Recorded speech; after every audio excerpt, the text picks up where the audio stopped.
What's up guys, welcome back for another Yu-Gi-Oh! Pro Duel video. Traptrix, basically Traptrix, artifacts as well, a very small portion, really small portion, but I probably should like update that as well, like adding in a second artifact side probably.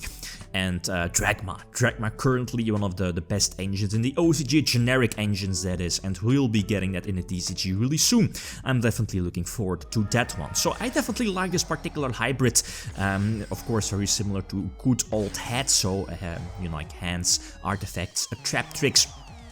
But yeah, anyway, so okay, standard Traptrix, I still like, like the last time I've uploaded like a Traptrix video, some comments were like, why are you like making multiple copies of the Phantom Knight trap, you know, Shade Brigandine I believe the name is, and I really like it. It gives the deck more like a proactive option to immediately, well, as soon as you're like opening with any Traptrix monster that turns itself into Traptrix, Sarah, however you want to pronounce your name, the Link monster, you can instantly, you know, trigger its effect and special summon another Traptrix from your deck. So, and that's why I definitely like making multiple copies of the Phantom Knight trap card, even though like some people, you know, and I get why it might be a dead card as soon as you have like a trap, or a slow card that is, in your graveyard. So, but I still like it. It's very similar to like the Parallel Exceed Dragon, I believe the name is. It makes the deck more proactive, triggering your stuff, making, or well, most notable, your Link 1. And on top of that, you know, triggering its effect a second time, because, you know, you're probably special summoning like a Diania or Murmilio from your deck to pop something, get something back from your graveyard. So I really like the hybrid that is. I've got the idea from like an OCG list. The OCG list was running, well, it was a bit different. The OCG list was running, I believe, 42 cards in a main deck. It was running a bit more Dragma cards as well. Also no artifacts, if I'm not mistaken, but again, I've made like some small tweaks, some small changes to my liking.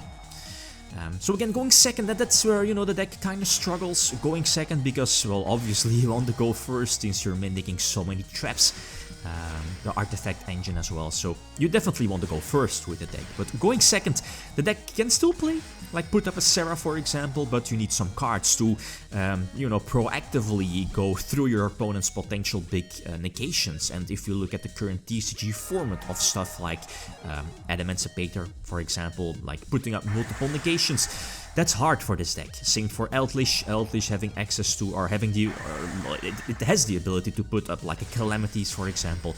That's hard for this deck, and you know, we've seen like from the OCG that people are making stuff like Forbidden Drop, like the quick play spell, that it's like a cold wave. Okay, you need like to discard cards, but it might be worth it, even though this deck isn't really too keen on losing cards from the hand, like let's say Eldritch or Phantom Knights, right? Those decks can definitely afford discarding cards.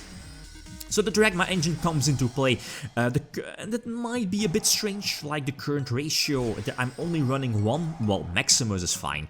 Again, it might be dangerous if the Eldritch, or if Dragma becomes like a staple engine, like your opponent also making or putting stuff in their extra deck for your opponent's Maximus, so that's why, you know, like one of Maximus is fine, but I'm only running one, I forgot its name, the Dragma that has like the effect failure effect, even though that might be a 2-off, but as you saw, the current main deck is already running like 44 cards, and same for the level 4, also a 2-off here in this particular deck, but yeah, the spell is obviously a 3-off. It's like a Rota and the Foolish Burial all at once. But that's the thing, is that when I was maximizing like the full Dragma engine, I've kept drawing like multiples, and that wasn't really too optimal to my, at least to my playtesting. But again, feel free to change that.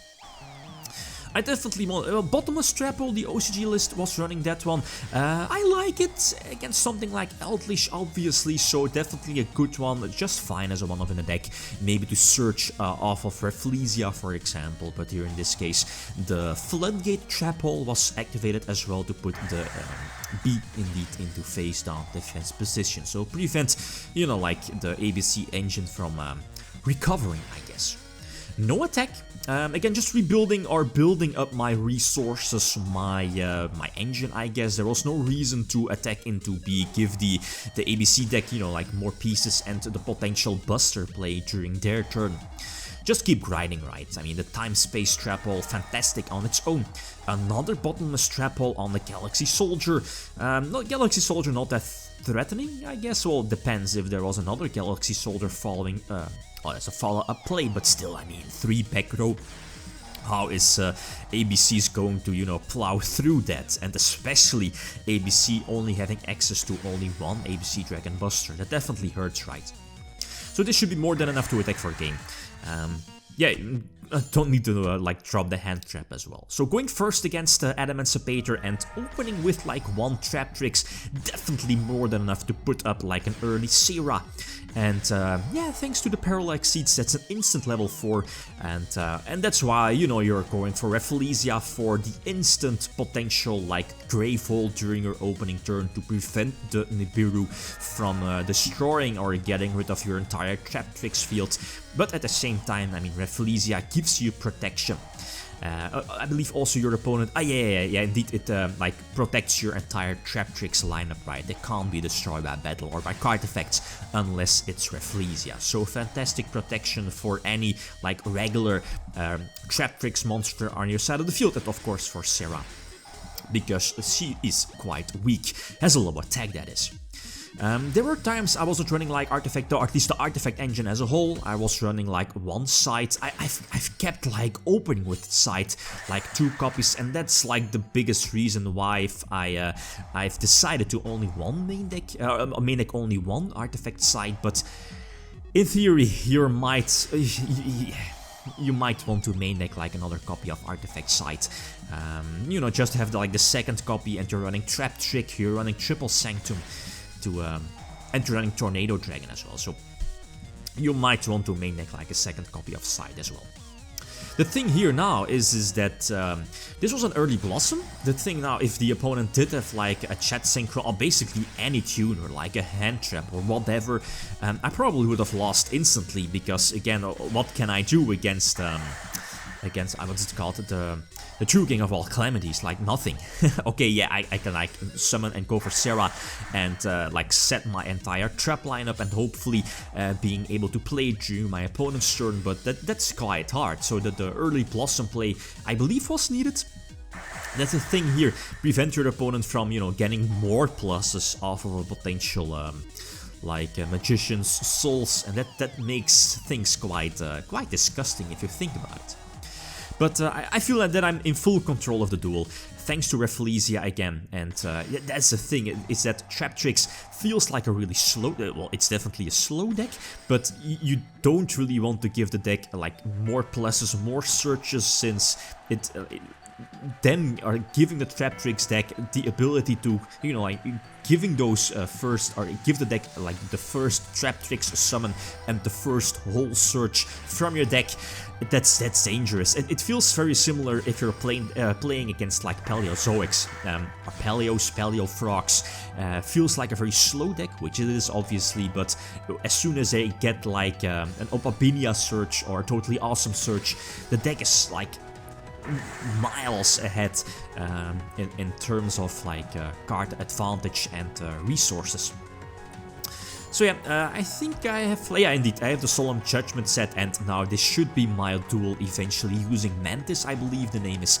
Traptrix because of the heavy Storm Duster, but because of Ash Blossom, I'm forced to activate my Grave Hole, and again, Traptrix only like lets you activate 1 trap after you use Traptrix effect, so I can't use Heavy Storm Duster here during the end phase. That's a small bummer, but that's, you know, like Mantis comes into play to make put Solemn Judgment on my side of the field. So Tornado Dragon is going to force out a counter trap, but at the same time it will put an extra deck monster in my graveyard, and I do opt to use like Solemn Judgment, but Now that I think about it, it was probably not really needed.